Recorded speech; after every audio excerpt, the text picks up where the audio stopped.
Hello, कैसे हैं आप लोग? उम्मीद है आप लोग अच्छे से होंगे। आप लोग मेरी audio book obsessed with little innocent wifey season 1 को बहुत सारा प्यार देते थे, बहुत सारा। आप लोगों की वो ऑडियो बुक मेरी सबसे फेवरेट ऑडियो बुक थी। जैसे आप लोगों को वो स्टोरी पसंद थी, मुझे भी पसंद थी। ज़ाहिर है, हर राइटर को अपनी स्टोरी पसंद आती है, लेकिन वो राइटर तभी सक्सेसफुल होता है जब उनके रीडर्स को या लिसनर्स को उनकी स्टोरी पसंद आए। जैसे आप लोगों को मेरी स्टोरी पसंद आई।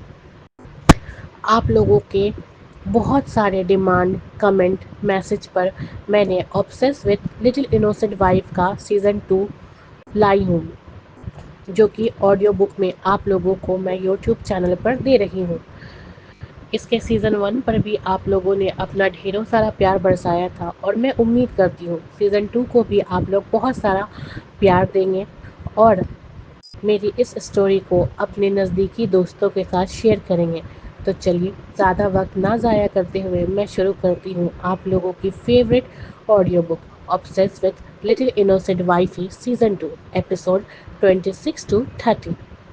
अब आगे 9 टू 7 नाइट क्लब। दर्श अपने दोनों हाथों की मुट्ठियों को कसे अपने चेहरे पर डार्क एक्सप्रेशन लिए अपनी लाल आंखों से एक टक बस सामने वॉल को घुरे जा रहा था। वहीं वैदिक उस आदमी के ऊपर गोली चलाने के बाद गुस्से में अपनी बॉडीगार्ड्स की तरफ देखते हुए बॉडीगार्ड को ऑर्डर देते हुए कहता है, वैदिक, ले जाओ इसे यहाँ से, अपने बेस पर ले जाकर इसे इतना मारो कि इसका दिमाग ठिकाना आ जाए और इसे पता चले कि इसने किससे क्या बोलने की गुस्ताखी की है। जाओ। वैदिक गुस्से में अपनी बात बॉडीगार्ड की तरफ देखकर चिल्लाते हुए बॉडीगार्ड से कहता है। वही वैदिक के चेहरे पर इस वक्त बेहद गुस्सा था। वैदिक का चेहरा गुस्से में लाल हो रहा था। वहीं वैदिक की बात सुनते ही बॉडीगार्ड जल्दी से उस बेहोश पड़े हुए आदमी को घसीटते हुए क्लब से बाहर ले जाते हैं। इधर वैदिक उस आदमी को गुस्से में जाता हुआ देखता है। तभी वैदिक के दिमाग में दर्श का ख्याल आता है और वैदिक जल्दी से अपने चेहरे को घुमा कर दर्श की तरफ देखता है। वैदिक जब दर्श के चेहरे के एक्सप्रेशन और दर्श की लाल आंखों देखता है, तो वैदिक के अंदर एक अलग सा डर सामाने लगता है, क्योंकि दर्श इस वक्त बहुत ही ज्यादा खतरनाक लग रहा था। दर्श को इस तरह से देखकर वैदिक अपने धीमे कदमों के साथ आगे बढ़ाता है और अपने एक हाथ को बढ़ाते हुए दर्श के कंधे पर रखता है। फिर अपने नम लहजे में दर्श से कहता है, वैदिक, दर्श भाई सा, अभी हमें इन सब के बारे में नहीं सोचना है। अभी हमारे लिए हमारी लाडो जरूरी है। भाई सा, वो काफी दर्द में होगी, वो जिंदगी और मौत से लड़ रही है। हमें सिर्फ उसके बारे में सोचना है, आप समझ रहे हैं ना भाई सा? आपको और किसी से कोई मतलब नहीं रखना, आप मत रखिए, लेकिन आपके लिए आपकी सवेरा, आपकी लाडो बहुत ज्यादा इम्पोर्टेंट है। आप कहते हैं ना कि आपका सिर्फ एक रिश्ता है और वो आपकी लाडो से है। भाई सा, हमारी लाडो को हमारी जरूरत है, प्लीज चलिए। वैदिक अपने बहुत ही नम लहजे में बहुत ही प्यार से दर्श की तरफ देखकर दर्श से अपनी बातें कह रहा था। वहीं दर्श के कानों में जैसे ही सवेरा का नाम जाता है, दर्श अपने ख्यालों से वापस आता है और अपने चेहरे के डार्क एक्सप्रेशन को नॉर्मल करने की कोशिश करते हुए अपने कोल्ड वॉइस में अपने बगल में खड़े हुए वैदिक से कहता है, दर्श, उदयपुर में जितने भी पॉइजन के एंटीडोट है, चाहे वो जिस भी पॉइजन के लिए बनाया गया हो, उससे फर्क नहीं पड़ता। उन सभी एंटीडोट को मांगा सिर्फ उदयपुर में ही नहीं, अपने आदमियों से कांटेक्ट करो और कहो कि मुझे हर शहर से, हर देश से एंटीडोट चाहिए, वो भी 3-4 घंटे के अंदर। और अगर उन लोगों में से किसी ने भी एंटीडोट लाने में जरा सी भी देरी की तो उसे हम खुद अपने हाथों से मौत के घाट उतार देंगे। दर्श अपनी बात वैदिक से कहकर बिना वैदिक की तरफ देखे अपने तेज कदमों के साथ बाहर निकल जाता है। वहीं वैदिक दर्श की बातों को सुनकर और दर्श को आगे बढ़ता हुआ देखकर एक लंबी गहरी सांस लेकर छोड़ता है। फिर जल्दी से अपने मोबाइल में नंबर डायल करते हुए अपने सभी कॉन्टैक्ट को कनेक्ट करने की कोशिश करने लगता है। इधर दर्श वैदिक उस नाइट क्लब से बाहर आते हैं और अपने अपने कार में बैठकर नाइट क्लब से बाहर निकल जाते हैं। दूसरी तरफ इस वक्त सवेरा के रूम के बाहर अभी भी सभी लोग मौजूद थे। वहीं सिद्धि को भी होश आ चुका था, लेकिन सिद्धि को देखकर ऐसा लग रहा था कि सिद्धि में कोई जान ही ना बची है। सिद्धि सवेरा के रूम के बाहर ही बड़े से सोफे पर बेसुध बैठी हुई एक टक बस सवेरा के बंद रूम के डोर को देख रही थी। वही सवेरा के रूम के बाहर इस वक्त अंतरा, इति, वाणी, दिया, मान्यता बैठी हुई सवेरा के लिए प्रार्थना कर रही थी। इधर सवेरा के रूम के बाहर लगे दूसरे सोफे पर शिवांश, अवतार, मनन, आवान, विक्रांत और समीर बैठे एक तक बस सवेरा के रूम के बंद डोर को देख रहे थे। वही रुद्राक्ष अभी भी अपने जगह पर ही खड़ा अपने एक्सप्रेशन लेस चेहरे के साथ एक टक बस सवेरा के रूम के डोर को ही घुरे जा रहा था। वही रूम के अंदर सवेरा इस वक्त बेजान सी बेड पर पड़ी हुई थी। सवेरा का पूरा शरीर धीरे धीरे नीला होता जा रहा था और सवेरा के चेहरे पर ऑक्सीजन मार्क्स लगा हुआ था। सवेरा के हाथों में डिप लगा हुआ था। सवेरा के एक हाथ में पानी का डिप चढ़ रहा था और दूसरे हाथ के डिप से सवेर को ब्लड चढ़ाया जा रहा था, क्योंकि हर बीतते वक्त के साथ सवेरा के ब्लड में कमी आ रही थी। सवेरा के बॉडी का ब्लड जैसे खत्म होने के लिए तैयार था। सवेरा के ब्लड को इतनी जल्दी घटता हुए देखकर सभी डॉक्टर हैरान थे। उन लोगों को समझ में नहीं आ रहा था कि ऐसा कैसे हो सकता है कि कोई जहर किसी इंसान के अंदर का ब्लड कैसे खत्म कर सकता है।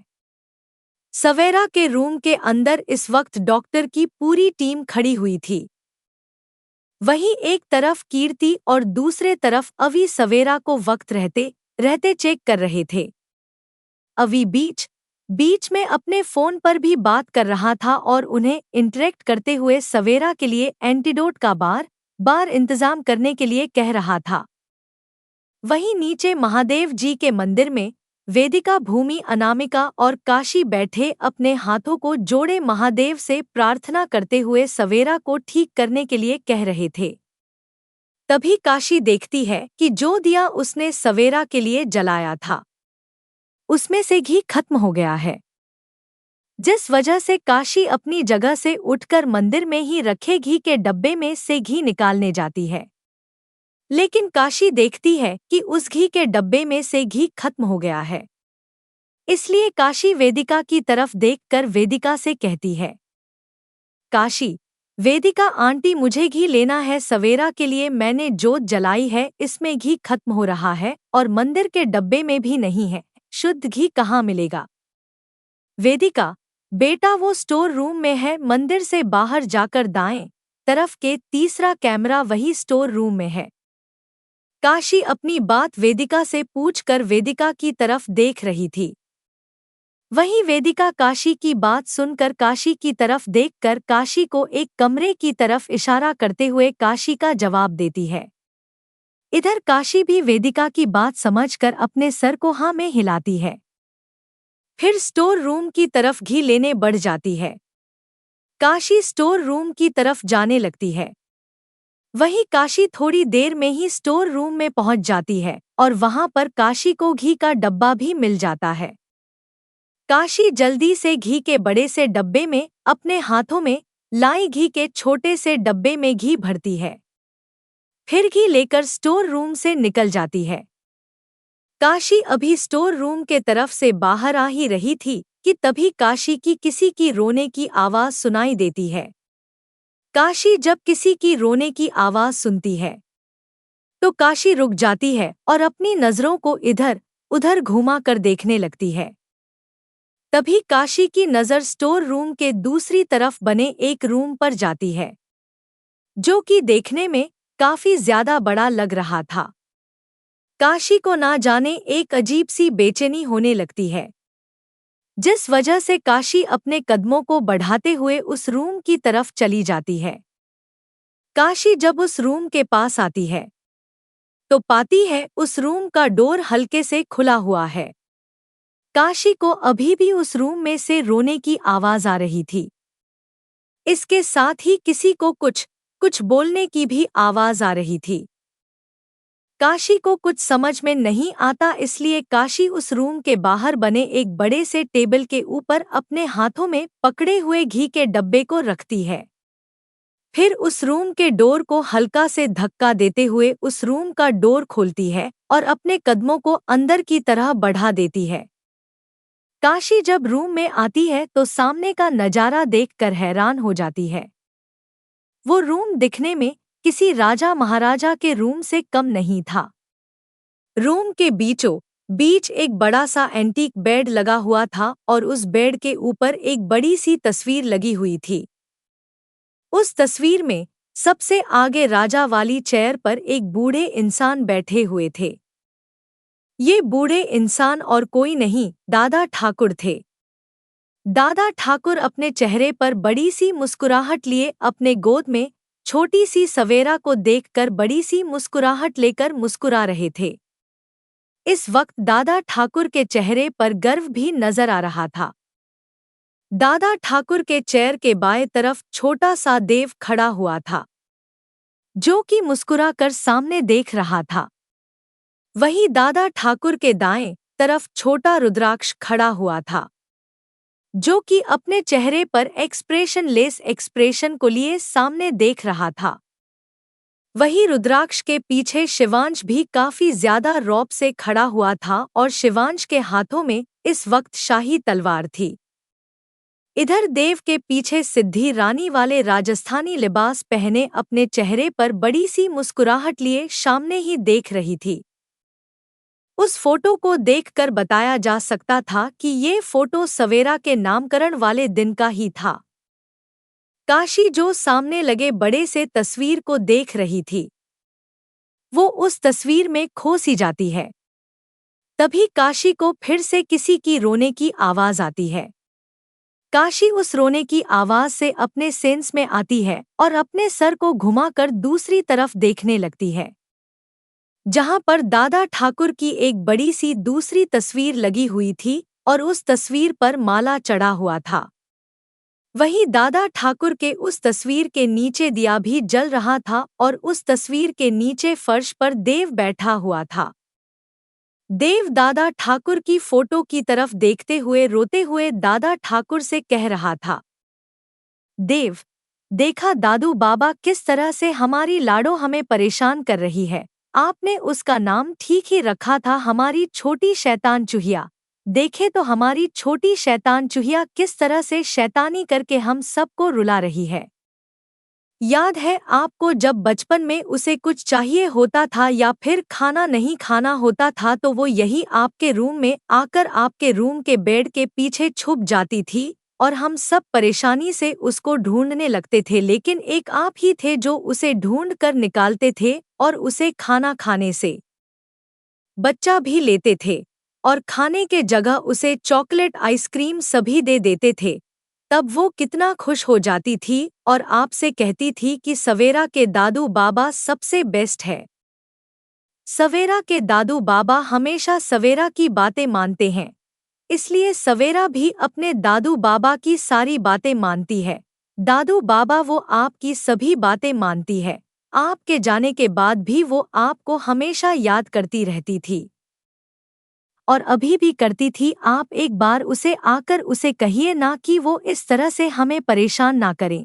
उसके इस तरह से परेशान करने पर हम सभी रो रहे हैं। वो आपकी बात जरूर मानेगी। आप तो हमें कहते थे ना कि आप हमारे अंदर दादाजी को देखते, तो क्या आप अपने इस देव की बात नहीं मानेंगे? प्लीज दादू बाबा, अगर उसे कुछ हो गया तो हम सब मर जाएंगे। माँ सा तो जैसे कुछ बोलना ही भूल चुकी है। हमें समझ में नहीं आ रहा हम क्या करें। आपका देव आज बहुत ही ज्यादा खुद को लाचार महसूस कर रहा है। आप ही हमें कुछ रास्ता दिखाइए प्लीज दादू बाबा, आपके देव को आपकी जरूरत है। देव अपनी बात दादा ठाकुर के तस्वीर के सामने कहते हुए जोर जोर से रोने लगता है। इसके साथ ही देव अपने घुटने में अपने सर को छुपा लेता है। वही काशी जो देव के पीछे खड़े होकर देव की सारी बातों को सुन रही थी। काशी के आंख में नमी आ जाती है और उसके आंखों से आंसू भी बहने लगते हैं। लेकिन देव की ऐसी हालत देखकर काशी जल्दी से अपने आंखों से बह रहे आंसू को पोंछती है और अपने धीमे कदमों के साथ आगे बढ़ जाती है। काशी देव के पास पहुंचकर अपने एक हाथ को बढ़ाकर देव के कंधे पर रखती है। वहीं अपने कंधों पर किसी का स्पर्श पाकर देव चौंक जाता है और अपने सर को पीछे घुमाते हुए कहता है, देव, दादू बाबा आप आ गए हमारे सवालों का जवाब देने। देव अपनी बात कहते हुए पीछे मुड़कर देखता है। वहीं देव जब अपने पीछे काशी को पाता है तो थोड़ा हैरान हो जाता है। अपने सामने काशी को देखकर देव ना समझी में काशी की तरफ देखने लगता है। वहीं देव काशी की तरफ एक नज़र देखने के बाद अपनी नज़रों को सामने करके अपने दादू बाबा की बड़ी सी तस्वीर की तरफ देखते हुए अपने पीछे खड़ी हुई काशी से अपनी शांत आवाज में कहता है, देव, आप यहाँ क्या कर रही हैं? आपको यहाँ नहीं आना चाहिए था। ये हमारे दादू बाबा का रूम है। यहाँ पर आना सबको माना है सिवाय हमारी माँ सा, बाबा सा, भाई सा और लाडो के। हम जानते हैं कि माँ सा ने आपको भाई सा की होने वाली पत्नी के रूप में सबसे इंट्रोड्यूस करवाया है, लेकिन हमारे अंदर एक अजीब कसमकस है आपको लेकर। आप शायद हमारे उस इमोशंस को नहीं समझेंगे, इसलिए हमने कभी भी इस बात को आपसे कही नहीं है, पर अभी हमें हमारे दादू बाबा से बात करना है। हमें हमारे दादू बाबा का साथ चाहिए। हम आपको डिसरिस्पेक्ट नहीं कर रहे, बस इतना चाहते हैं कि हमें अभी अकेला छोड़ दीजिए। देव अपनी बात अपने पीछे खड़ी हुई काशी से कहकर अपनी नज़रों को दादा ठाकुर के बड़ी सी तस्वीर पर बरकरार रखता है। वही काशी को देव की बात सुनकर बहुत बुरा लगता है, जिस वजह से काशी अपने हाथों को पीछे खींच लेती है। तभी काशी की नज़र उस रूम में बनी दूसरी तस्वीर पर जाती है, जिसमें दादा ठाकुर खुलकर हंस रहे थे। दादा ठाकुर के साथ उस तस्वीर में छोटी सी 5 साल की सवेरा भी खिलाकर हंस रही थी। वहीं उस तस्वीर में सवेरा और दादा ठाकुर के सामने खड़ा मिट्टी में लथपथ देव अपने मुंह को बनाकर घूरते हुए दादा ठाकुर सवेर को देख रहा था। वहीं उस तस्वीर को देखकर काशी के होठों पर एक प्यारी सी मुस्कुराहट आ गई थी। तभी काशी के दिमाग में कुछ आता है और काशी जल्दी से अपने सर को घुमाकर देव की तरफ देखती है। फिर काशी एक लंबी गहरी सांस लेकर छोड़ती है और वहीं देव के बगल में नीचे फर्श पर बैठ जाती है। इधर देव जब देखता है कि काशी अभी भी वहां से नहीं गई है, बल्कि काशी जाने के बजाय वही उसके बगल में आकर बैठ गई है, तो देव अपने बगल में बैठी हुई काशी की तरफ देखता है और वापस से सामने की तरफ देखते हुए अभी कुछ बोलने के लिए अपना मुंह खोलने ही वाला था। तभी काशी दादा ठाकुर की बड़ी सी तस्वीर को देखते हुए देव से कहती है, काशी, हो सकता है कि हम आपको पसंद ना हो आपके भाई सा के लिए। सच मानिए तो हमें भी ऐसा लगता है कि शायद हम उनके लायक नहीं हैं, क्योंकि कहाँ वो इतने बड़े रियासत के कुंवर सा और कल के होने वाले राजा सा, और हम एक मामूली सी लड़की जो कि सिर्फ ज्यादा बोलना और खेलना कूदना जानती है, जो कि बनारस की गलियों में पली बड़ी है, जो गंगा घाट पर अपने महादेव को याद करते हुए सुबह करती है और गंगा घाट की शाम को देखते हुए बनारस की रात को महसूस करती है। हमने तो कभी सोचा भी नहीं था कि हम इतने बड़े हवेली में आएंगे। हमारे माँ बाबा हमें छोड़ कर चले गए। हमने ये कभी भी नहीं सोचा था कि हमारे माँ बाबा एक दिन हमें छोड़ कर चले जाएंगे और हमारी जिम्मेदारी वो सिद्धि रानी सा को देकर जाएंगे। सिद्धि रानी सा भी बहुत अच्छी है, उन्होंने अपनी सारी जिम्मेदारियां निभाई और इसी जिम्मेदारी के लिए उन्होंने कुंवर सा और हमारी शादी भी तय कर दी। हम चाहते तो थे कि हम सिद्धि रानी सा को इस शादी के लिए मना कर दे, लेकिन सिद्धि रानी सा को मना करने के लिए हमारा मुंह ही नहीं खुल पाया। हम जानते थे कि कुंवर सा इस रिश्ते को मना कर देंगे, लेकिन उन्होंने भी इस रिश्ते के लिए हामी भर दी। हम नहीं जानते कि कुंवर सा ने ऐसा क्यों किया, पर सच मानिए हम खुद भी आपके भाई सा के लायक खुद को नहीं समझते। पर सिद्धि रानी सा के फैसले के आगे हम कुछ नहीं कह सकते। और अभी बात है सवेरा की, जो कि सबकी जान है। इन कुछ दिनों में सवेरा से हमारा एक अलग ही रिश्ता बना है, जो कि हम मरते दम तक नहीं भूलेंगे। हम नहीं जानते कि हमारी बात आपको समझ में आएगी या नहीं, पर यहाँ आप बैठे हैं अपने दादू बाबा से जवाब मांगने। तो आप बिल्कुल मांगे, लेकिन एक बार बाहर आकर महादेव के सामने अपने हाथों को जोड़कर अपनी लाडो की जान मांग लीजिए। हमें पूरा यकीन है हमारे महादेव आपकी लाडो की जान आपको वापस दे देंगे। काशी अपनी बात देव से कहकर देव की तरफ देखती है, फिर अपनी जगह से उठकर आगे बढ़ती है और अपने हाथों को बढ़ाकर दादा ठाकुर की बड़ी सी तस्वीर को छूकर दादा ठाकुर को प्रणाम करती है। फिर वापस से एक नज़र देव को देखने के बाद दादा ठाकुर के रूम से बाहर निकल जाती है। वहीं देव, जो अपनी नज़र को दादा ठाकुर के तस्वीर पर टिकाए हुए काशी की सारी बातों को सुन रहा था, वो जब काशी को जाता हुआ देखता है तो अपनी नज़रों को घुमाकर दादा ठाकुर के रूम के बंद गेट की तरफ देखता है। फिर वापस से अपनी नज़रों को दादा ठाकुर के तस्वीर की तरफ करता है और कुछ सोचने लगता है। काशी दादा ठाकुर के रूम से बाहर आकर घी के डब्बे को उठाकर बाहर की तरफ आ जाती है और मंदिर की तरफ बढ़ जाती है। वहीं काशी मंदिर में आकर सवेरा के नाम के जलाए हुए जोत में घी को भर देती है और वापस से आकर भूमि के बगल में बैठ जाती है। इधर अनामिका का भी ध्यान बार बार सवेरा के रूम की तरफ ही जा रहा था, जिस वजह से अनामिका बार बार अपनी नज़रों को घुमाकर सवेरा के रूम की तरफ ही देख रही थी। वहीं अनामिका जब अब की बार अपनी नज़रों को घुमाकर सवेरा की रूम की तरफ देखती है, तो पाती है अधिक सीढ़ियों से होते हुए अपने रूम की तरफ जा रहा है। तभी अनामिका की नज़र अधिक के हाथों पर जाती है, जिससे बहुत ही ज्यादा खून बह रहे थे। अनामिका अधिक के हाथों में खून देखकर हैरान परेशान हो जाती है और जल्दी से अपनी जगह से उठकर अधिक की तरफ अपने तेज कदमों के साथ चली जाती है। इधर अब तक अधिक भी सीढ़ियों से होते हुए अपने रूम में पहुंच चुका था और जाकर अपने बेड पर बैठ चुका था। अधिक के बेड पर बैठते ही अधिक की नज़र अपने बेड के साइड टेबल पर रखें सवेरा की तस्वीर पर जाती है, जिसमें सवेरा अधिक के गोद में बैठी हुई आइसक्रीम खा रही थी और अधिक के नाक पर आइसक्रीम लगाते हुए खिलाकर हंस रही थी। वहीं उस तरफ फोटो में अधिक भी मुस्कुराते हुए सवेरा को देख रहा था।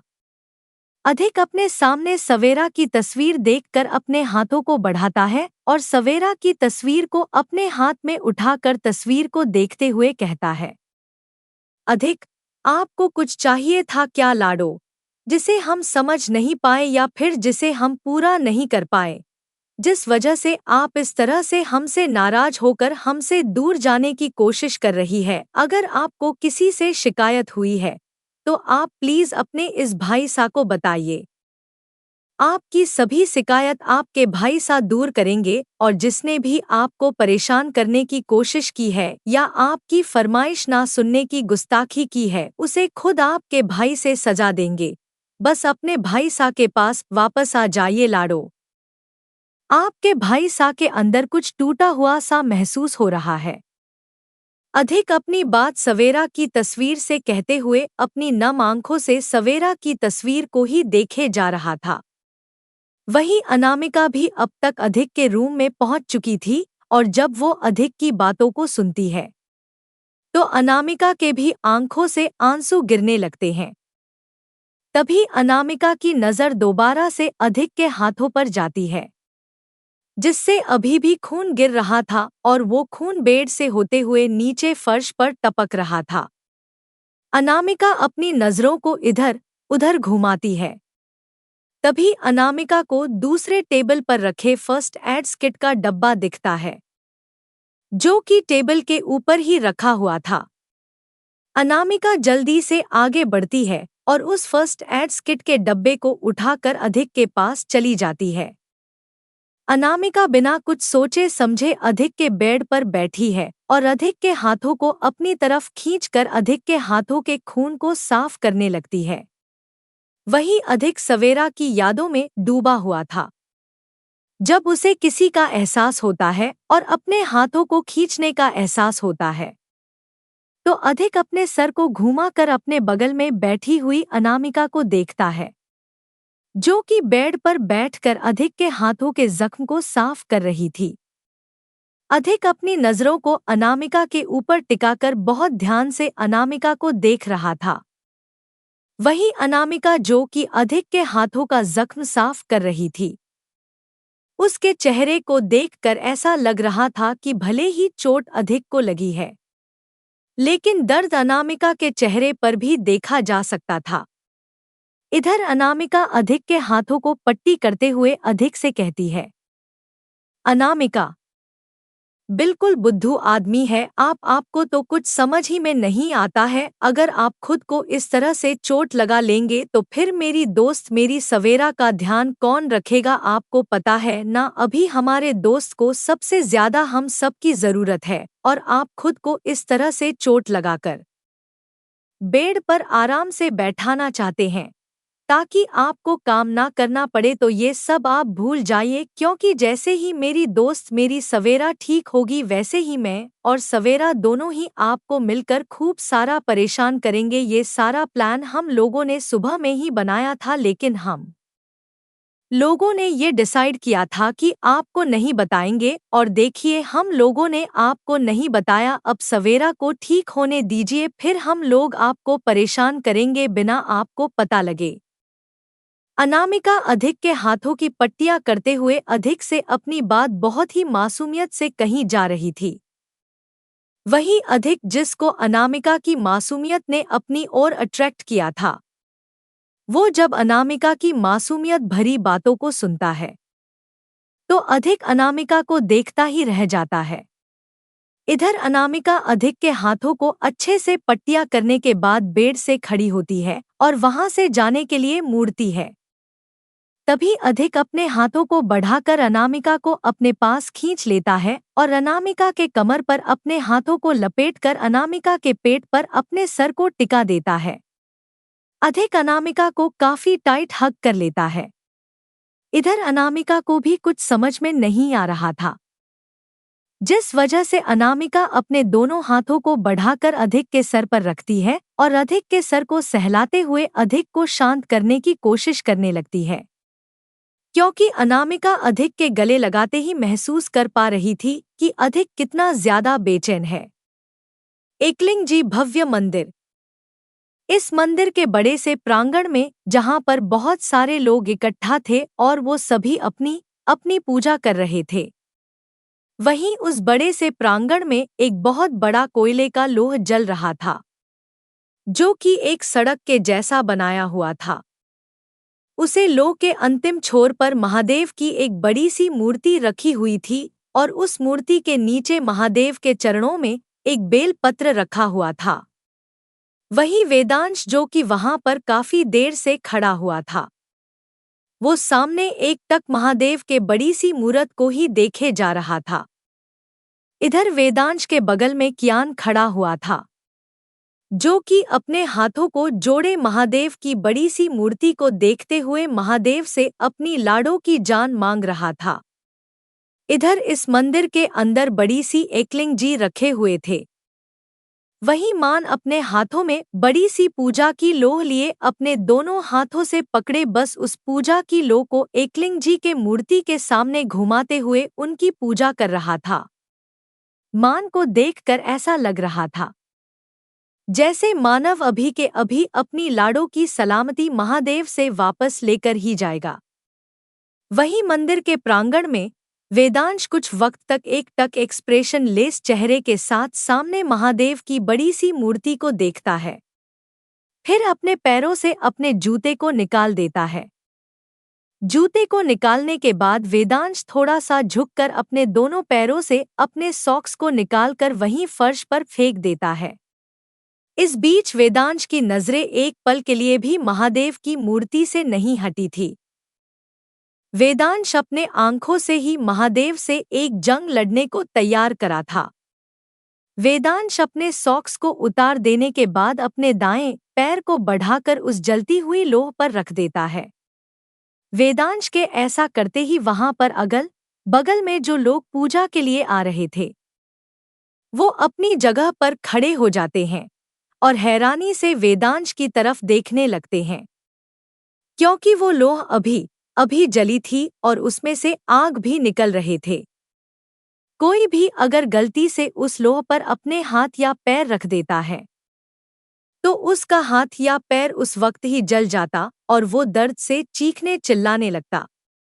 लेकिन वेदांश को देखकर ऐसा लग रहा था कि ना वेदांश को दर्द महसूस हो रहा है ना ही जलन महसूस हो रही है। वेदांश अपनी नजरों को सामने बड़ी सी महादेव की मूर्ति के ऊपर टिकाए हुए ही अपने कदमों को उस जलती हुई लोह के ऊपर चलाने लगता है। वेदांश महादेव की तरफ बढ़ते हुए महादेव की मूर्ति को देखते हुए महादेव से कहता है, वेदांश बहुत मानती है, वो आपको बहुत प्यार करती है, वो आपसे हर वक्त उसके जुबान पर बस आपका ही नाम रहता है। वो कहती है कि आप उसके दोस्त हैं, आप उसके हर दर्द को हर तकलीफ को उससे पहले ही समझ जाते हैं, तभी तो आप उसकी तकलीफ और उसके दर्द को उस तक पहुंचने से पहले ही रोक देते हैं। लेकिन हम ऐसा कुछ नहीं मानते, हमें आपके ऊपर भरोसा नहीं है हमें आपके ऊपर क्या, हमें किसी भी भगवान के ऊपर कोई भरोसा नहीं है। और इसका सबसे बड़ा कारण आज हमारी लिटिल फेरी ही है। आज वो दर्द में है, वो तकलीफ में है, वो अपनी जिंदगी और मौत से लड़ रही है, लेकिन आप यहाँ पर बैठे हुए हैं और उसे दर्द तकलीफ सहते हुए देख रहे हैं। यही इसी मंदिर के प्रांगण में हमारी लिटिल फेरी ने जन्म लिया था, यही उसने अपनी आंखें खोली थी। उस वक्त भी आपने उसकी सांसें छीन ली थी। लिटिल फेरी ने हमारे कहने पर अपनी आंखों को खोला था, हमारे छूने पर उसकी जान वापस आई थी, क्योंकि लिटिल फेरी की जान हम में बसती है और हमारी जान हमारी लिटिल फेरी में। आज जब हम उसे छू भी रहे हैं तो उसकी सांसें वापस नहीं आ रही, उसकी आंखें नहीं खुल रही, क्योंकि आप हमसे अपना बदला ले रहे हैं। अगर आपको हमसे अपना बदला ही लेना है तो आप हमारे ऊपर जितने भी जख्म देंगे हम सह लेंगे, लेकिन हमारी लिटिल फेरी के ऊपर एक आज तक हम नहीं सह सकेंगे। आज आपको हमारी लिटिल फेरी की जान बख्शनी होगी।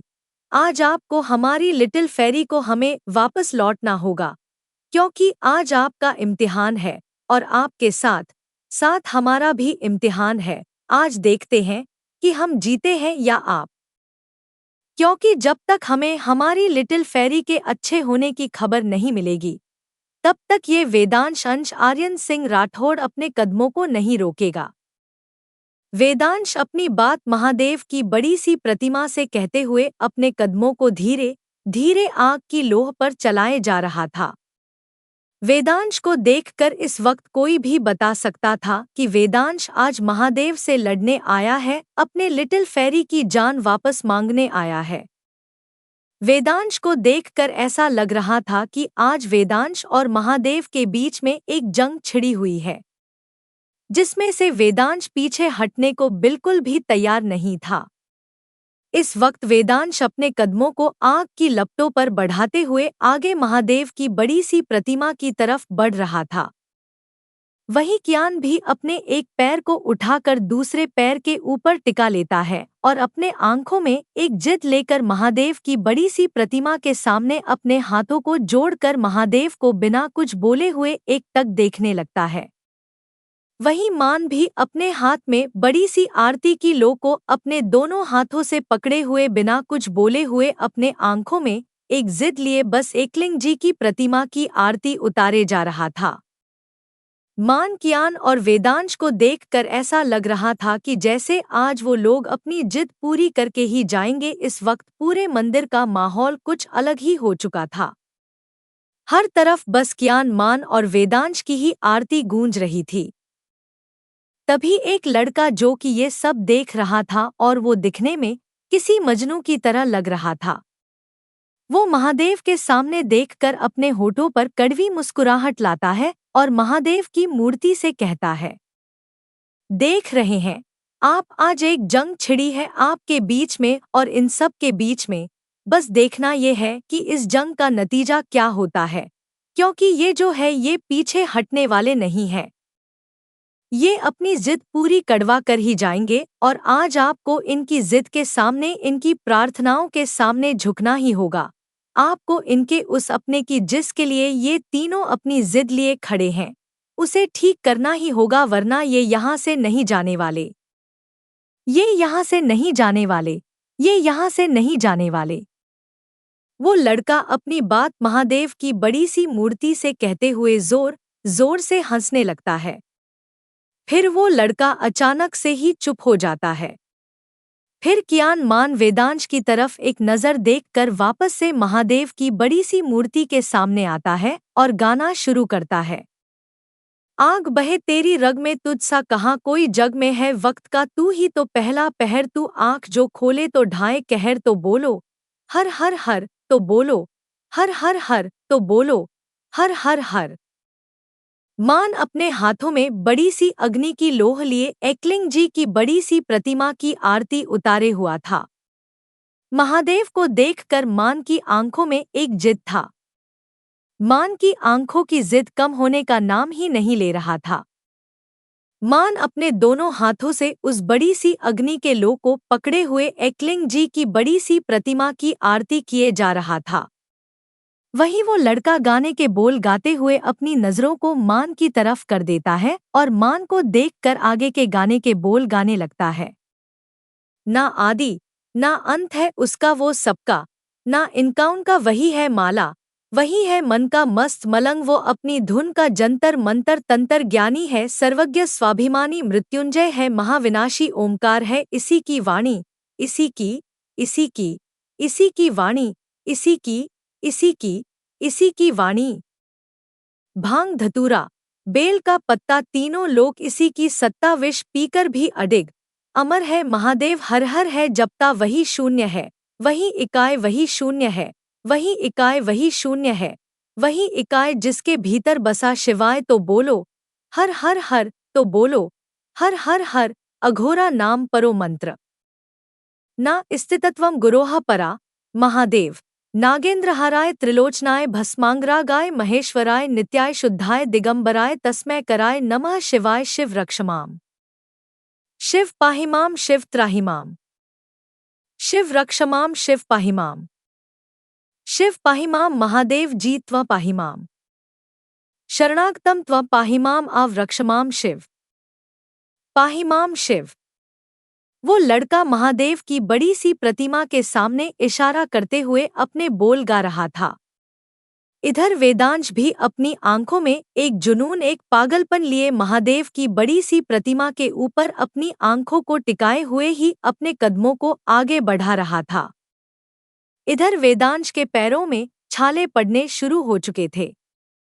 वेदांश के पैरों के किसी किसी छाले में से खून भी निकल रहा था, जिसे देखकर ही काफी लोगों का मन दुखी हो रहा था, क्योंकि वेदांश के पैरों के जख्म देखने में ही ऐसे थे कि किसी को भी अपने ऊपर वैसे जख्म नहीं चाहिए थे। लेकिन वेदांश को देखकर ऐसा लग रहा था कि ना ही वेदांश को किसी दर्द का एहसास है, ना ही किसी तकलीफ का एहसास है। वेदांश को देखकर लग रहा था कि वेदांश एक जिद, एक जुनून, एक पागलपन लिए आज अपने सारे हदों को पार करके अपने इस जंग को महादेव से जीत कर ही जाएगा। इधर वो लड़का वेदांश को देखने के बाद वापस से महादेव की बड़ी सी प्रतिमा को देखते हुए आगे के बोल गाता है। आंख मूंद कर देख रहा है, सात समय के खेल रहा है महादेव, महा एकाकी जिसके लिए जगत है, झाकी जटा में गंगा, चांद मुकुट है सौम्य कभी कभी बड़ा विकट है, आँख से जन्मा है कैलाशी शक्ति जिसकी दरस की प्यासी है, प्यासी हाँ प्यासी। वो लड़का अपने गाने के बोल गाते हुए कियान की तरफ देखता है। जो अपने एक पैर पर खड़े होकर अपने दोनों हाथों को जोड़े बस महादेव के ऊपर ही अपनी नजरों को टिकाए हुआ था। कियान की आंखों में इस वक्त एक जिद दिख रही थी। कियान की आंखों की जिद इस वक्त महादेव को उनकी लाड़ों की जान बकसने को मजबूर करने के लिए काफी थी। वहीं कियान के पैरों के पास बहुत सारी छोटी छोटी चींटियां जाकर कियान के पैरों में लिपट रही थी और वो चींटियां कियान के पैरों में काट भी रही थी। लेकिन कियान को इन सब से कोई भी फर्क नहीं पड़ रहा था। इधर कियान को देखने के बाद वो लड़का वापस से महादेव की बड़ी सी प्रतिमा की तरफ देखते हुए आगे के बोल गाने लगता है। राम भी उसका, रावण उसका, जीवन उसका, मरण भी उसका, तांडव है और ध्यान भी वो है, अज्ञानी का ज्ञान भी वो है। आंख तीसरी जब ये खोले हिले धरा और स्वर्ग भी डोले, गूंज उठे हर दिशा क्षितिज में नाद उसी का, बम बम भोले। वही शून्य है, वही इकाई, वही शून्य है, वही इकाई, वही शून्य है, वही इकाई जिसके भीतर बसा शिवाय। तू ही शिवा, तुझमें ही शिवा, कोई नहीं यहाँ तेरे सिवा। उड़ा राख अग्नि को ज्वाला, तू कर मिटा दे अंधेरे, तू बन के सहर। तो बोलो हर हर हर। वही वो लड़का अब मान वेदांश और कियान को एक नजर देखता है, फिर अपने घुटनों के बल बैठकर अपने दोनों हाथों को फैलाते हुए आसमान की तरफ देखता है, फिर अपनी आंखों को बंद कर लेता है और अपने सर को इधर उधर घुमाते हुए आगे के गाने के बोल गाने लगता है। जा जा कैलाश, जाकर विनाश, जा जा कैलाश, जाकर विनाश, जा जा कैलाश, जाकर विनाश, जा जा कैलाश, कर सर्वनाश। तो बोलो हर हर हर। जा जा कैलाश, जाकर विनाश, जा जा कैलाश, जाकर विनाश, जा जा कैलाश, जाकर विनाश, जा जा कैलाश, कर सर्वनाश। तो बोलो हर हर हर। आंख मूंद कर देख रहा है, सात समय के खेल रहा है महादेव, महायका की जिसके लिए जगत है झांकी। तो बोलो हर हर हर। जटा में गंगा चांद मुकुट है सौम्य, कभी कभी बड़ा विकट है, आंख से जन्मा है कैलाशी शक्ति जिसकी दरस की प्यासी। तो बोलो हर हर हर। यच्छास्वरूपा जटाधराय पिनाकहस्ताय सनातनाय दिव्या देवाय दिगंबराय तस्मै कराय नमः शिवाय। ठाकुर निवास। रात के 2 बज चुके थे लेकिन किसी की भी आंखों में नींद नाम की चीज नहीं थी। सभी लोग बस सवेरा के रूम के सामने बैठे हुए कीर्ति या फिर अवी के आने का इंतजार कर रहे थे। सभी लोग इंतजार कर रहे थे कि शायद अब कीर्ति या फिर अवी बाहर आएंगे और उन्हें सवेरा के अच्छी कंडीशन होने के बारे में बताएंगे। वही रूम के अंदर कीर्ति इस वक्त सवेरा के ब्लड रिपोर्ट को पढ़ रही थी। सवेरा के ब्लड रिपोर्ट को पढ़ते हुए कीर्ति की आंखें हैरानी से बड़ी बड़ी हो गई थी। इसके साथ ही कीर्ति के हाथ कांपने लगे। कीर्ति अपने कांपते हुए हाथों से ब्लड रिपोर्ट को पकड़े हुए ब्लड रिपोर्ट को देख रही थी। कीर्ति की आंखों में इस वक्त नमी थी। कीर्ति के हाथ इतने ज्यादा कांपने लगे थे कि कीर्ति के हाथों से वो ब्लड रिपोर्ट गिर गई थी। वहीं अवी जो कि सवेरा के गिरती हुई पल्स रेट को बार बार चेक कर रहा था और परेशान हो रहा था, वो जब कीर्ति के हाथों से ब्लड रिपोर्ट को गिरते हुए देखता है तो जल्दी से अपनी जगह से उठता है और कीर्ति के पास आकर झुककर ब्लड रिपोर्ट को उठा लेता है। फिर हैरानी से कीर्ति की तरफ देखते हुए अपने कांपती हुई आवाज में कीर्ति से कहता है, अवी बी बो बॉट बोट 2 बॉचुलिनम टॉक्सिन सी सीवाय साइनाइड। अवी जैसे ही अपनी बात कहता है वैसे ही अवी के आंखों से आंसू की धाराएं बहनी शुरू हो जाती है। वहीं अवी अपनी बात कहकर कीर्ति की तरफ हैरानी से देखने लगता है। इधर कीर्ति जब अवी की बातों को सुनती है तो वो अपने सेंस में वापस आती है और अवी की तरफ देखकर रोते हुए नीचे फर्श पर गिर जाती है। कीर्ति नीचे फर्श पर गिरकर जोर जोर से रोने लगती है। वही रूम में मौजूद बाकी के डॉक्टर की बड़ी सी टीम जब कीर्ति को इस तरह से टूटा हुआ देखती है तो वो सभी हैरान होकर एक दूसरे को देखने लगते हैं और उनमें से कुछ डॉक्टर तो अभी भी शॉक्ड में थे, क्योंकि उन्हें यकीन ही नहीं आ रहा था कि इतनी स्ट्रॉन्ग और काबिल डॉक्टर कीर्ति आज इस तरीके से टूट कर फूट फूट कर रो रही हैं। वहीं अवि जैसे कीर्ति की फूट फूट कर रोने की आवाज को सुनता है, वैसे ही अवि जल्दी से नीचे कीर्ति के पास फर्श पर बैठता है और एक झटके में कीर्ति को अपने पास खींच के अपने सीने से लगा लेता है। फिर अवि अपने हाथ को उठाकर कीर्ति के सर पर रखकर कीर्ति के सर को सहलाते हुए कीर्ति से कहता है, अवि, कीर्ति यार संभालो अपने आप को प्लीज, तुम ऐसे टूट नहीं सकती। तुम अगर इस तरह से टूट कर बिखर जाओगी तो हम हमारी सवेरा को कैसे ठीक करेंगे? याद है ना, उसे हमें ठीक करना है। बाहर मेरा दोस्त इस आस में बैठा है कि अंदर उसका दोस्त उसकी प्रिंसेस को ठीक करके उसे गुड न्यूज लाकर देगा। बाहर मेरी भाभी इस आस में बैठी है कि उनका देवर कम भाई उनकी प्रिंसेस की गुड न्यूज उन्हें लाकर देगा। बाहर सभी लोग इस आस में बैठे हैं कि अंदर डॉक्टर अविनाश और डॉक्टर कीर्ति इस घर की जान, हम सब के हंसने और जीने की वजह हमारे सवेरा को ठीक करेंगे। अभी हम अपनी सवेरा की कीर्ति माँ और अविनाश बाबा नहीं बन सकते। अभी हमें डॉक्टर अविनाश और डॉक्टर कीर्ति बनना है, जो कि किसी भी केस को अपने हाथों में लेने से घबराते नहीं, बल्कि उन केस को अपने हाथों में लेते हैं जो कि सबसे ज्यादा कॉम्प्लिकेटेड केस रहता है। सिर्फ लेते ही नहीं, उन केस को ठीक करके सबको ये दिखाते हैं कि कोई भी केस इतना ज्यादा कॉम्प्लिकेटेड नहीं हो सकता। हमें हमारी सवेरा को बचाना है। वेकअप कीर्ति, वेकअप, तुम इस तरह से टूट नहीं सकती। कीर्ति, तुम सही कह रहे हो। अगर मैं ही इस तरह से टूट जाऊंगी तो मेरी प्रिंसेस, मेरी बच्ची को मैं क्या मुंह दिखाऊंगी? वो तो मुझे इस बात पर गर्व से देखती है कि उसकी कीर्ति माँ हर केस को सक्सेसफुली कंप्लीट करती है और हर केस के लिए मुझे अप्रिशिएट भी करती है। इस बार फिर से मेरी सवेरा मुझे अप्रिशिएट करेगी और मेरे लिए एक पार्टी रखेगी, क्योंकि उसकी कीर्ति माँ ने एक बहुत ही मुश्किल कॉम्प्लिकेटेड केस को ठीक किया होगा।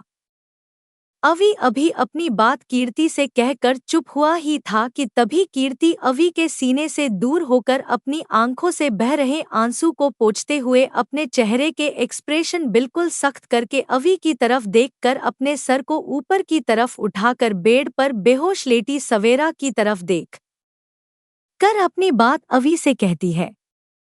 वही कीर्ति की बात सुनकर अवि भी अपने आंखों से बह रहे आंसू को पोंछकर मुस्कुरा कर कीर्ति को देखता है। फिर अपने दोनों हाथों को आगे बढ़ाकर कीर्ति के दोनों गालों पर रखता है। कीर्ति को अपनी तरफ करके कीर्ति के फॉरहेड पर प्यार से किस करते हुए कीर्ति की तरफ मुस्कुरा कर देखने लगता है। कीर्ति भी मुस्कुरा कर अवि की तरफ देखती है और अपने सर को हाँ में हिला देती है। फिर कीर्ति और अवि नीचे से उठकर खड़े होते हैं और सवेरा के पास बेड पर चले जाते हैं। कीर्ति के दिमाग में कुछ आता है और कीर्ति बेड पर से उठकर रूम के डोर की तरफ चली जाती है। अवि एक नजर जाती हुई कीर्ति को देखता है, फिर कुछ इंजेक्शन निकालकर सवेरा को देने के लिए तैयारी करने लगता है और अपने पीछे खड़े हुए डॉक्टर की बड़ी सी टीम को इंटरप्ट करने लगता है। वो सभी डॉक्टर अपने सर को हाँ में हिलाकर अवि की सारी बातें सुनते हुए सवेरा को अच्छे से एनालाइज करने लगते हैं। इधर कीर्ति रूम का डोर ओपन करके बाहर आती है। वहीं कीर्ति को बाहर देखकर सभी लोग अपनी जगह से खड़े होते हैं और दौड़ते हुए कीर्ति के पास जाकर चारों तरफ से कीर्ति को घेर लेते हैं। वहीं रुद्राक्ष की नजरें जब बेड पर लेटी हुई सवेरा के ऊपर जाती है तो रुद्राक्ष के दोनों हाथों की मुठियां कस जाती हैं। वहीं सभी लोग रूम में बेहोश लेटी हुए सवेरा को देखने की कोशिश करने लगते हैं। जब सभी लोगों की नजरें सवेरा के ऊपर जाती है तो उन लोगों की आंखें हैरानी से बड़ी बड़ी हो जाती है। इसके साथ ही वो सभी लोग जोर जोर से रोने लगते हैं, क्योंकि सवेरा का पूरा शरीर इस वक्त नीला पड़ चुका था। सवेरा के होंठ इस वक्त सफेद पड़ चुके थे। सवेरा को देखकर ऐसा लग रहा था कि सवेरा के अंदर कोई जान ही ना बची हो। सिद्धि जब अपने प्रिंसेस को ऐसा देखी है तो सिद्धि के कदम लड़खड़ा जाते हैं और सिद्धि गिरने वाली होती है।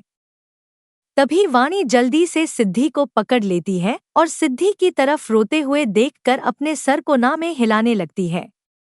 इधर वाणी के तरफ देखते हुए सिद्धि वाणी से लिपट कर जोर जोर से रोने लगती है। वही शिवांश जो कि अपनी जान से प्यारी प्रिंसेस के ठीक होने के इंतजार में था, जब वो अपनी प्रिंसेस की ऐसी हालत को देखता है तो शिवांश के कदम डगमगा जाते हैं और शिवांश नीचे गिरने वाला होता है। तभी आवान और अवतार जल्दी से शिवांश को पकड़ लेते हैं। फिर आवान, अवतार शिवांश को पकड़ते हुए वही सवेरा के रूम के बाहर लगे बड़े से सोफे पर बैठा देते हैं। इधर कीर्ति जब देखती है कि सभी लोग अंदर बेहोश लेटी हुई सवेरा को देख रहे हैं तो कीर्ति वापस से पीछे मुड़ती है और गेट को लॉक कर देती है, क्योंकि वो अच्छे से जान रही थी कि इस वक्त सवेरा की जो हालत है उसे देखकर कोई भी डर जाएगा। वही कीर्ति अपनी नज़र दूसरी तरफ सदमे में खड़े दिव्यांश, इवात, अनय और चिराग की तरफ करके उन सब से कहती है, कीर्ति, सवेरा को बोचुलिनम टॉक्सिन और साइनाइड मिक्स करके दिया गया है, जिस वजह से सवेरा की हालत खराब होती जा रही है। वैसे तो ये दोनों से ही किसी भी मरीज की जान पल भर में ले सकती हैं, लेकिन सवेरा के शरीर में ये बहुत ही कम मात्रा में गई है, जिस वजह से ये अपना असर हल्के हल्के दिखा रही है। हमने जो एंटीडोट दिया है वो सवेरा के ऊपर बिल्कुल भी काम नहीं करेगा। इन दोनों ही चीज़ों का एंटीडोट मिलना बहुत ही मुश्किल है। मुझे जल्द से जल्द इसके एंटीडोट चाहिए, किसी भी हालत में तुम चारों को कुछ भी करना पड़े मुझे फर्क नहीं पड़ता, तुम चारों को अपनी जान दांव पर भी क्यों ना लगानी पड़े, लेकिन मुझे इसका एंटीडोट अगले 3 घंटे के अंदर लाकर दो। अगर अगले 3 घंटे के अंदर तुम में से कोई भी ये एंटीडोट लाने में सफल नहीं हुआ तो दोबारा कभी भी मुझे अपनी शक्ल मत दिखाना, क्योंकि अपनी बच्ची को खोने के बाद तो मैं वैसे भी किसी की शक्ल नहीं देखूंगी।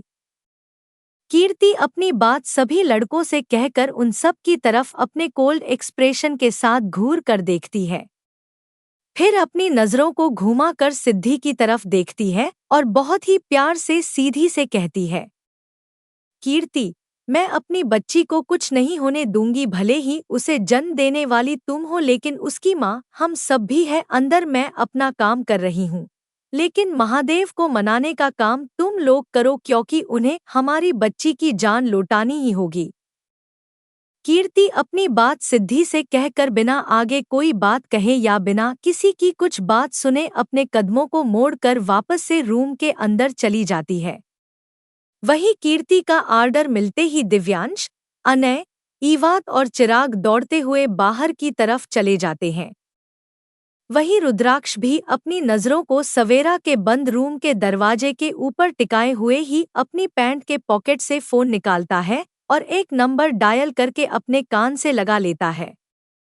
वही नंबर जैसे ही कनेक्ट होता है, रुद्राक्ष अपने कोल्ड वॉइस में दूसरी तरफ वाले इंसान से कहता है, रुद्राक्ष, हम तुम्हें 2 नाम भेज रहे हैं, उसका एंटीडोट हमें अगले 2 घंटे के अंदर चाहिए, और अगर हमें इन दोनों के एंटीडोट नहीं मिले तो सोच लेना कि तुम दोबारा कभी अपने परिवार को देखने के लिए बचोगे ही नहीं। रुद्राक्ष अपनी बात फोन पर कहकर फोन को डिस्कनेक्ट करके वापस से अपने पैंट के पॉकेट में रख लेता है। इधर रुद्राक्ष की नजरें अभी भी एकटक बस सवेरा के बंद रूम के डोर पर ही टिकी हुई थी। रुद्राक्ष सवेरा के रूम के बंद डोर की तरफ देखते हुए बहुत ही धीमी आवाज में खुद से ही कहता है, रुद्राक्ष, लाडो, बस एक बार आप ठीक हो जाइए, आपके भाई सा आपसे वादा करते हैं, आपको एक आंच भी दोबारा छू नहीं पाएगी। अगर आपको कुछ हो गया ना लाडो तो आपके ये भाई सा पूरी दुनिया में आग लगा देंगे और सब कुछ खत्म करने के बाद हम खुद को भी खत्म कर लेंगे। हम अपनी लाडो की जुदाई बर्दाश्त नहीं कर सकते लाडो, आपको ठीक होना ही होगा, आपको अपने भाई सा के पास वापस लौट कर आना ही होगा लाडो। रुद्राक्ष अपनी बात खुद से कहकर अपनी नजरों को अभी भी सवेरा के रूम के डोर पर ही टिकाए हुआ था। वही कीर्ति की बात सुनते ही सिद्धि वाणी से अलग होकर वाणी की तरफ रोते हुए देखने लगती है। वही वाणी भी सिद्धि के दोनों गालों पर अपने हाथ को रखकर बहुत प्यार से सिद्धि से कहती है, वाणी, हाँ छोटी कीर्ति भाभी सा बिल्कुल ठीक कह रही है, हमें अपने महादेव जी से जाकर अपनी प्रिंसेस की जान मांगनी है और हमारे महादेव जी हमारी जरूर सुनेंगे। हमें अपने महादेव जी से अगर लड़ना ही हो तो हम लड़ जाएंगे, लेकिन अपनी प्रिंसेस की जान वापस मांग कर ही रहेंगे। वाणी सिद्धि से अपनी बात कहकर सिद्धि की तरफ देखने लगती है। वही सिद्धि भी वाणी की बात सुनकर अपने आंखों से बह रहे आंसू को पोंछती है। फिर अपने सर को हाँ में हिलाते हुए नीचे की तरफ मंदिर में जाने लगती है। वही सिद्धि के साथ इस वक्त वाणी, अंतरा, इत्ती, अमाया, दिया और मान्यता भी नीचे चले जाते हैं। सिद्धि, मान्यता, इति, वाणी, दिया, अंतरा और अमाया इस वक्त एक साथ आकर हवेली के मंदिर में खड़े हो जाते हैं। वहीं जब वो सब आते हैं तो पाते हैं कि सामने वेदिका चित्रा अपने हाथों को जोड़ अपनी आंखों को बंद किए बस सवेरा के लिए प्रार्थना किए जा रही थी। वहीं काशी भी अपने हाथों में पूजा की बड़ी सी थाल लिए महादेव की बड़ी सी मूर्ति की आरती उतारते हुए सवेरा के सुरक्षित होने के लिए प्रार्थना कर रही थी। वहीं उन लोगों के बगल में अनामिका अधिक को लेकर खड़ी थी। इधर अधिक भी अपने हाथों को जोड़कर अपने एक्सप्रेशन लेस चेहरे के साथ सामने महादेव की बड़ी सी मूर्ति को देख रहा था। वहीं अनामिका अपनी आंखों को बंद किए अपने दोनों हाथों को जोड़े अधिक के बगल में खड़ी थी और सवेरा के लिए प्रार्थना कर रही थी। देव भी अब तक आ चुका था और आकर काशी के बगल में खड़े होकर अपने हाथों को जोड़े अपने नाम आंखों से महादेव की बड़ी सी मूर्ति को देख रहा था। भूमि जो कि काशी के दूसरी तरफ खड़ी हुई थी, जब उसकी नजर सामने मंदिर के बाहर अपने आंखों से आंसू बहाते हुए सिद्धि, अंतरा, इति, अमाया, दिया, मानता और वाणी पर जाती है तो भूमि आगे बढ़कर सिद्धि के पास जाती है और सिद्धि के हाथों को पकड़ते हुए सिद्धि को मंदिर के अंदर लेकर आ जाती है। देव की नजर जब सिद्धि के ऊपर जाती है तो देव अपनी नजरों को घुमाकर भूमि की तरफ देखता है, जो कि नम आंखों से सिद्धि को देख रही थी। वही सिद्धि भी अपनी नम आंखों से भूमि की तरफ ही देख रही थी। इधर देव भूमि को देखने के बाद अपनी नजरों को घुमाकर वापस से अपनी नजरों को महादेव की मूर्ति पर टिका देता है। इधर मोक्ष और अक्ष जो कि बाहर दूसरे एंटीडोट का इंतजाम करने गए थे, जब उन्हें पता चलता है कि दर्श को एंटीडोट मिल चुका है और दूसरा एंटीडोट दिव्यांश ला रहा है, तो मोक्ष और अक्ष वापस हवेली आ जाते हैं और वो दोनों ही आते के साथ मंदिर की तरफ ही आए थे। तभी उन दोनों की नजरें वहां पर खड़ी अंतरा, इति, वाणी, मान्यता, दिया और अमाया पर जाती है। इधर अक्ष एक हाथ से अंतरा को पकड़कर दूसरे हाथ दिया और वाणी के कंधे पर रखकर उन तीनों के साथ मंदिर के अंदर बढ़ जाता है। वहीं मोक्ष, इति और मान्यता के कंधे के ऊपर अपने एक हाथ को रखता है, फिर अपने दूसरे हाथ को अमाया के कंधे के ऊपर रखकर मंदिर के अंदर बढ़ जाता है। वहीं वो सभी इस वक्त आकर मंदिर के अंदर खड़े हो जाते हैं। तभी भूमि उन सभी की तरफ देखते हुए अपनी नम आंखों से महादेव की बड़ी सी मूर्ति की तरफ देखकर अपने दोनों हाथों को जोड़कर महादेव से प्रार्थना करते हुए कहती है, तेरी है ज़मीन तेरा आसमान, तू बड़ा मेहरबान तू बख्शीश कर। तेरी है ज़मीन तेरा आसमान, तू बड़ा मेहरबान तू बख्शीश कर। सभी का है तू, सभी तेरे, खुदा मेरे तू बख्शीश कर। तेरी है ज़मीन तेरा आसमान, तू बड़ा मेहरबान तू बख्शीश कर। सभी का है तू, सभी तेरे, खुदा मेरे तू बख्शीश कर। भूमि के ऐसा करते ही सभी लोग अपनी नजरों को घुमाकर भूमि की तरफ देखने लगते हैं, जो कि अपने आंखों से आंसू बहाते हुए अपने दोनों हाथों को जोड़े महादेव के सामने प्रार्थना कर रही थी। इधर काशी भी महादेव की आरती करते हुए अपने हाथों में पकड़े बड़े से थाल को महादेव की आरती उतारते हुए आगे के बोल गाती है। तेरी है ज़मीन तेरा आसमान, तू बड़ा मेहरबान तू बख्शीश कर, सभी का है तू, सभी तेरे खुदा, मेरे तू बख्शीश कर। तेरी है ज़मीन तेरा आसमान, तू बड़ा मेहरबान तू बख्शीश कर, सभी का है तू, सभी तेरे खुदा, मेरे तू बख्शीश कर। ओ तेरी मर्जी से मालिक हम इस दुनिया में आए हैं। काशी आरती करते हुए गाने के बोल गाते हुए अचानक ही चुप हो जाती है। वहीं भूमि भी आंखों से आंसू बहाते हुए चुप खड़ी हो जाती है और काशी की तरफ रोते हुए देखने लगती है। वहीं काशी भी रोते हुए भूमि को ही देख रही थी, लेकिन उसके हाथ आरती करते हुए नहीं रुके थे। तभी चित्रा आगे आती है और एक हाथ को भूमि के सर पर रख अपने दूसरे हाथ को काशी के सर पर रखकर सहलाती है। फिर उन दोनों की तरफ अपनी नम आंखों से देखकर उन दोनों से कहती है, चित्रा, तुम लोग चुप क्यों हो गए? गाओ ना बच्चों, गाओ। चित्रा अपनी बात काशी और भूमि से कहकर दोनों को ही एक एक नजर देखती है। वहीं काशी और भूमि भी चित्रा की बात सुनकर एक दूसरे का चेहरा देखते हुए अपने सर को हाँ में हिला देती है।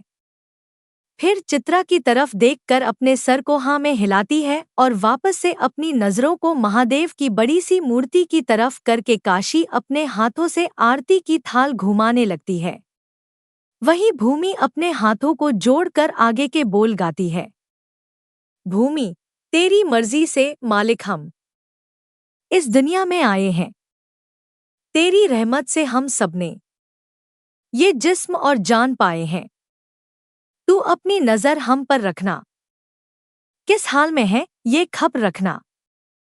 भूमि अपने आगे के बोल गा कर चुप हो जाती है। वही अधिक देव मोक्ष अक्ष इति मान्यता वाणी दिया चित्रा अमाया सिद्धि अंतरा और वेदिका के साथ साथ काशी भूमि भी आगे के बोल गाने लगते हैं। तेरी है ज़मीन तेरा आसमान, तू बड़ा मेहरबान तू बख्शीश कर, सभी का है तू, सभी तेरे खुदा मेरे तू बख्शीश कर। अनामिका, तू चाहे तो हमें रखे, तू चाहे तो हमें मारे, तू चाहे तो हमें रखे, तू चाहे तो हमें मारे। ओ तेरे आगे झुका के सर खड़े हैं आज हम सारे। ओ सबसे बड़ी ताकत वाले, तू चाहे तो हर आफत टाले। अभी वो सभी लोग अपने आगे के बोल गा ही रहे थे कि तभी अनामिका अपने हाथों को जोड़े हुए काशी और भूमि के पास पहुंचकर महादेव की बड़ी सी मूर्ति के सामने जाकर अपने आंखों से आंसू बहाते हुए महादेव की तरफ देखकर आगे के गाने के बोल गाती है। वहीं अनामिका की आवाज सुनकर अधिक अपनी नजरों को घुमाकर अनामिका को देखने लगता है। अधिक की नजर इस वक्त अनामिका के ऊपर टिकी हुई थी। इधर अनामिका अपने चेहरे पर मासूमियत लिए महादेव के सामने अपने हाथों को जोड़े हुए गा रही थी।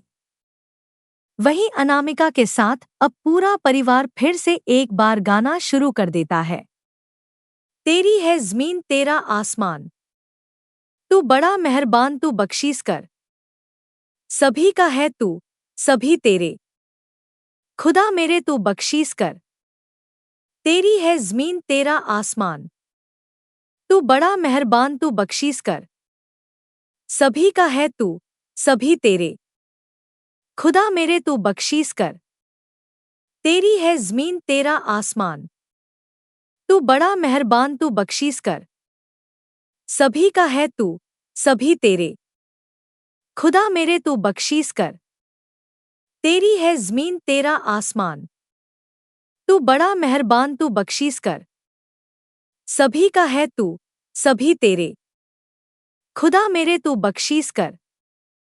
इस वक्त पूरा परिवार मंदिर में खड़ा अपने हाथों को जोड़े महादेव से सवेरा के जान की प्रार्थना कर रहा था। वहीं हवेली के बाहर एक साथ कई कार आकर रुकती है और उसमें से दर्श वैदिक तेजी से अंदर आते हैं। दर्श और वैदिक जैसे ही हवेली के अंदर आते हैं वैसे ही दर्श बिना वक्त की देरी गंवाए दौड़ते हुए सीढ़ियों से होते हुए सवेरा के रूम की तरफ जाने लगता है।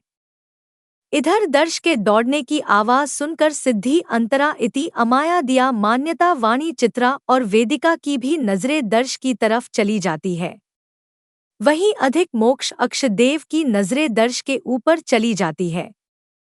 वहीं काशी, भूमि और अनामिका भी अपने सर को घुमा कर दर्श की तरफ देखने लगती हैं। दर्श को देखकर उन सभी की आंखें हैरानी से बड़ी बड़ी हो जाती है, क्योंकि दर्श के शरीर पर इस वक्त बहुत सारे चोटों के निशान थे। दर्श ठीक से चल भी नहीं पा रहा था। दर्श के कंधों पर गोली भी लगी हुई थी, जिससे दर्श का वाइट शर्ट पूरी तरीके से खून से भीग चुका था। वहीं दर्श के सर से भी खून आ रहा था। दर्श के होठों के कोने से भी खून आ रहा था। इधर वैदिक जो नाम आंखों से दर्श की तरफ देखते हुए आगे बढ़ रहा था, वैदिक के शरीर पर एक भी चोट के निशान नहीं थे। वहीं दर्श की ऐसी हालत देखकर अंतरा घबराते हुए दर्श के पीछे पीछे दौड़ते हुए चली जाती है। वहीं वाणी भी दर्श को ऐसे देखकर काफी ज्यादा घबरा जाती है। वाणी के साथ साथ सिद्धि, इति, मान्यता, दिया और अमाया भी काफी ज्यादा घबराए हुए थे। तभी अमाया जल्दी से वैदिक के पास जाती है और वैदिक के हाथों को पकड़कर हैरानी से वैदिक की तरफ देखते हुए वैदिक से पूछती है, अमाया, वैदिक क्या हुआ दर्श को? वो इस तरह से इतना चोट कैसे खाया हुआ है दर्श? उसे इतनी चोट कैसे लगी और गोली उसे वो गोली कैसे लगी? वैदिक, माँ सा हम सब बता देंगे, पहले अभी हमें दर्श भाई सा के पास जाना है, उन्हें हम सब की जरूरत है। अमाया अभी अपनी बात वैदिक से पूछ ही रही थी कि तभी वैदिक अमाया की बातों को बीच में काटते हुए अमाया को संभालता है और अमाया को लेते हुए सीढ़ियों से होते हुए ऊपर की तरफ चला जाता है। वहीं बाकी के सभी लोग भी दर्श और वैदिक के पीछे पीछे जाने लगते हैं। इधर काशी, भूमि और अनामिका भी मंदिर से जल्दी से निकलकर दर्श वैदिक के पीछे ऊपर सवेरा के रूम की तरफ चले जाते हैं। वहीं दर्श, जो कि बहुत मुश्किल से चल पा रहा था, वो उतने ही मुश्किल से दौड़ते हुए सवेरा के रूम के बाहर आता है। इधर सवेरा के रूम के बाहर अवतार, शिवांश, मनन, समीर, विक्रांत, आवान, शमशेर, देवा और अंश दर्श की ऐसी हालत देखकर घबरा जाते हैं। वो सभी अभी दर्श से कुछ कह पाते या पूछ पाते कि तभी दर्श उन सभी को इग्नोर करते हुए सवेरा के रूम के तरफ जाता है और सवेरा के रूम के डोर को नॉक करते हुए चिल्लाकर कहता है, दर्श, दरवाजा खोलिए, जल्दी दरवाजा खोलिए। दर्श सवेरा के रूम के बंद दरवाजे को जोर जोर से पीटते हुए ऊंची आवाज में बोल रहा था। वहीं दर्श की ऊंची आवाज सुनकर अंदर से अवि और कीर्ति, जो कि सवेरा की बिगड़ी हुई हालत को सुधारने की कोशिश कर रहे थे, क्योंकि अब सवेरा को सांस नहीं लिए जा रहा था और सवेरा के नाक से लगातार खून बहे जा रहे थे। वहीं जब वो दोनों दर्श की आवाज सुनते हैं तो वो दोनों हैरानी से एक दूसरे का चेहरा देखते हैं। तभी कीर्ति अवि को कुछ इशारा करती है, जिसे समझकर अवि अपने सर को हाँ में हिलाता है और बेड पर से उठकर रूम के डोर के पास जाकर रूम का डोर एक झटके से खोलकर दर्श से अभी कुछ बोलने वाला था। तभी दर्श अवि के दोनों कंधों को पकड़ लेता है। वहीं अवि जब दर्श की ऐसी हालत देखता है तो अवि की आंखें हैरानी से बड़ी बड़ी हो जाती है। वहीं अवि अभी दर्श की हालत के बारे में कुछ पूछता कि तभी दर्श जल्दी से अपने पेट के पॉकेट में से एक येलो कलर की शीशी निकालकर अवि के हाथों में देता है और बहुत मुश्किल से खुद के सांसों को काबू करते हुए अवि से कहता है, दर्श, इसमें साइनाइड का एंटीडोट है। हमारी लाड़ों को बचाइए, जल्दी कीजिए। दिव्यांश से बात हो चुकी है, वो बॉचुलिनम टॉक्सिन का एंटीडोट लेकर आ रहा है। पहले ये देना बहुत जरूरी है। हमारी लाड़ों को कुछ नहीं होनी चाहिए, हमारी लाड़ों को कुछ नहीं होना चाहिए। दर्श अवि से अपनी बात कहते हुए अवि के ही ऊपर बेहोश होकर गिर जाता है। इधर दर्श को ऐसा गिरता हुआ देखकर अभी अभी आई हुई अंतरा के मुंह से चीख निकल जाती है। वहीं अवतार भी घबराते हुए आगे की तरफ बढ़ता है। तभी अवि अपने पीछे खड़े एक और डॉक्टर की तरफ देखकर कहता है, अवि जल्द से जल्द दर्श का इलाज कीजिए, इसे गोली लगी है और ये बहुत ज्यादा जख्मी है, इसका इलाज करना बहुत ही ज्यादा जरूरी है। अवि के कहते ही वो डॉक्टर एक और डॉक्टर के साथ आगे आते हैं।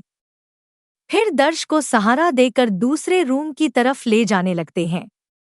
वहीं दर्श के पीछे पीछे इस वक्त अंतरा भी दौड़ते हुए दर्श के रूम की तरफ चली जाती है। इस वक्त अंतरा बहुत ही ज्यादा रो रही थी।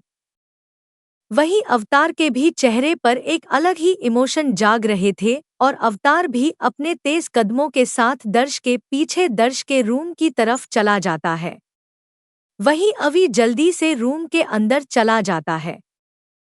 इधर दर्श को ले जाते ही और अवि के रूम के अंदर जाते ही सभी लोगों की नजरें अब वैदिक की तरफ चली जाती है। वहीं वैदिक जब देखता है कि सभी लोग उसे ही अपने सवालिया नजरों से देख रहे हैं, तो वैदिक एक लंबी गहरी सांस लेकर छोड़ता है और अपनी नम आंखों से उन सब की तरफ देखते हुए उन सब से कहता है, वैदिक, दर्श भाई सा ने लाड़ों के लिए अपने जान की बाजी लगाई थी। आज का ये एपिसोड यहीं ख़त्म होता है। उम्मीद है आप लोगों को आज का एपिसोड बेहद पसंद आया होगा, जिस तरह आप लोगों को पुराने एपिसोड पसंद आए हैं। तो आप लोगों को आज का एपिसोड कैसा लगा, आप लोग कमेंट करके ज़रूर बताइएगा। मुझे आप लोगों के कमेंट का बहुत इंतज़ार रहता है, क्योंकि आप लोगों का कमेंट पढ़ के ही मुझे आगे एपिसोड देने का मोटिवेशन मिलता है। तो आप लोग आगे कमेंट कीजिएगा, बताइएगा कैसा है। कमेंट के साथ साथ लाइक भी कीजिएगा और जिन जिन लोगों ने अभी तक सब्सक्राइब नहीं किया है वो सब्सक्राइब भी कर लीजिएगा।